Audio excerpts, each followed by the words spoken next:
Would you say no men in female sports? Well, I think it's an issue of fairness. I completely agree with you on that.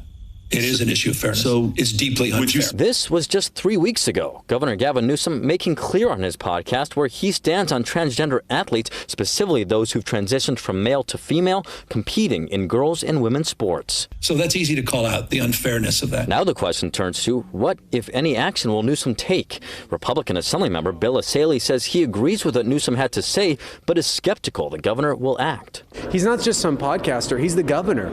So if he really did think it was unfair to have boys competing in girls' sports, why hasn't he done anything about it? In fact, he's done the opposite. He's signed legislation after legislation on these issues that go completely against this. So it seems like empty political rhetoric, which is what he does best. Essayli is the author of a new bill he wants Newsom to endorse. If passed and signed, AB 844 will reverse a decade-old California law that allows transgender girls and transgender women to compete in women's and girls' sports from elementary school to the collegiate level. Essayli's bill is set to come up for a vote in the Assembly Arts, Entertainment, Sport, and Tourism Committee on Tuesday in what is expected to be a contentious hearing.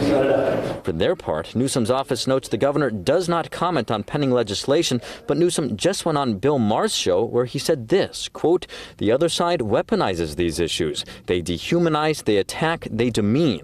They've weaponized this issue extraordinarily well." But as for where he specifically stands on transgender athletes, Newsom said this, quote, "Is it fair? It was fundamentally unfair. We have not been able to figure that out. I express that as a fierce champion of LGBTQ rights." Still, those in Newsom's own party and transgender activists have blasted him for his stance. My emotions really are one of anger and one of disappointment. Our governor should be the one who is there to protect us, right? Particularly in these political times.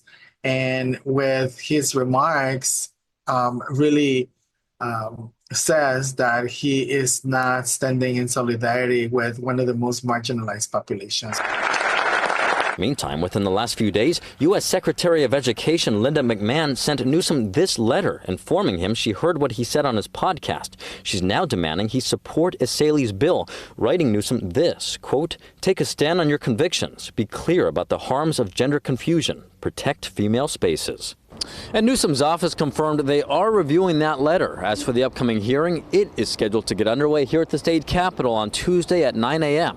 We will be there and let you know what happens. Reporting at the state capitol, covering local news that matters, Eitan Wallace, Fox 40 News.